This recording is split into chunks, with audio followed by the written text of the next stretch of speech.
嘿，大家好，我是杰森。最近不是新出了一个叫 ECU 的东西吗？没出来之前，大家都被搞得心烦气躁的。现在试装几周后，看起来大家也都慢慢接受了。这个东西吧，无论好坏，都已成定局。已成定局的东西再去讨论也没什么意义了。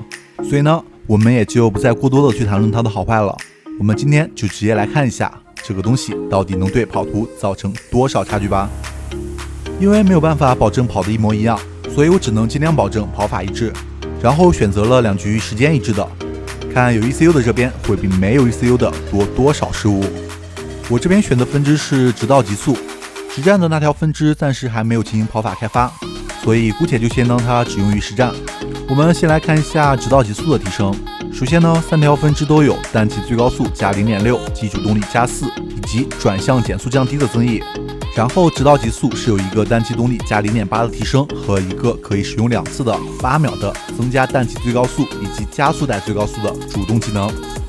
不过注意啊，它这边的这个技能虽然写的是加单骑最高速，但是它和正常的加单骑最高速的特性是不一样的。正常的单骑最高速加成都是只会生效于特性触发后的下一个单骑，并且会在特效消失后持续至当前单骑结束。而这个加速效果可不是这样的，这个加速效果是即时生效即时消失的，也就是说这个技能什么时候开都可以，是不需要在单骑开启前使用的。只不过呢，就是会及时消失，不能在效果结束后继续维持到单骑结束。所以呢，这个主动技能要尽量在已经达到最高速后，并且接下来是一段延续加加速带路段的时候使用。我选择法兰西也是这个原因，这张地图刚好有比较多的加速带延续，也算是可以很好的发挥 ECU 作用的一张地图了。好了，这边跑完了。你刚才一直都在听我说，应该没有注意到2局有哪些不同吧？没有注意到没关系啊，我这边把差距的地方都给挑出来了。我们倒回去再来看一下。首先开局 S 弯结束这里，有 ECU 的这局我为了防止逆天鹰发呆，多卡了一丝气，然而他并没有发呆。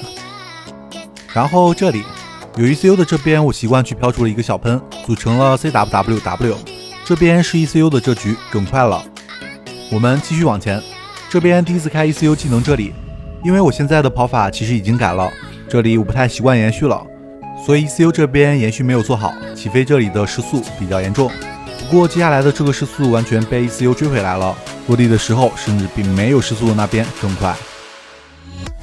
接下来是第2个加速带飞跃撞墙这里，说个题外话，这边的复位是不会有什么提升的，这个复位和完美撞墙的速度是完全一样的，所以这可能也是天美没有着急去修复它的原因。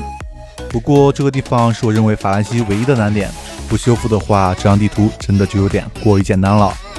这边没有 ECU 的那局装的是很完美的，几乎没有损失一点时间，所以这边几乎是一样的。然后接下来加速带这边有 ECU 的这局，刚才快速出弯的小喷消失了，然后单氮气上了加速带。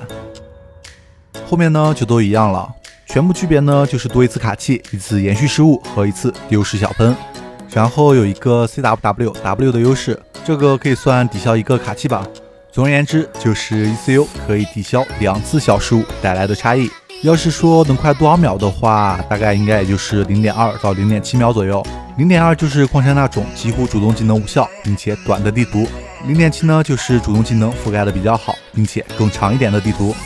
如果把玄门幽谷算上的话，可能能达到1秒的提升吧。好了，那我们今天就这样了。今天跑的法兰西为了保持跑法一致，用的都是比较老的跑法了，怕有人误以为是正确的跑法，所以视频的最后是一个正确跑法的法兰西。另外喜欢我的朋友别忘了点赞、订阅、收藏。我是杰森，我们下期再见。